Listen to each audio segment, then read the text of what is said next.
अस्सलामुअलैकुम दोस्तों। Mega soap serial पापनगर जंहिंजे ईंदड़ नई एपिसोड्स में छा थींदो ऐं छा थियण वारो आहे।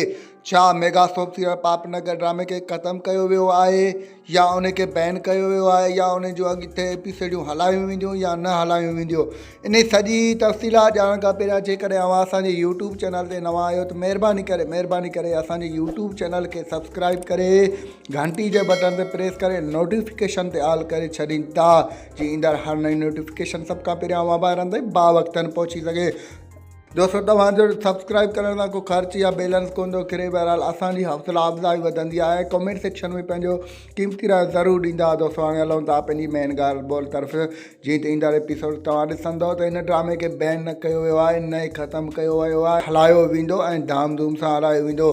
थी सघे थो कुझु टेक्निकल एरर हुजे या किस्तूं ख़त्मु थी वियूं हुजनि, इन करे हिनखे अॻिते हलायो न वियो आहे।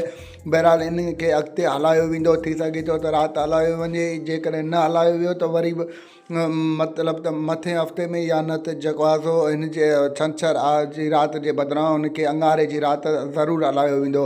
हीउ ड्रामो अञा ख़त्मु न थियो आहे। थी सघे थो त हीउ ड्रामो अञा जनवरी खां पोइ थी सघे थो 2026 खां पोइ ख़त्मु थिए। बहरहाल अञा हिनखे ख़त्मु करण जो सोचियो न वियो आहे।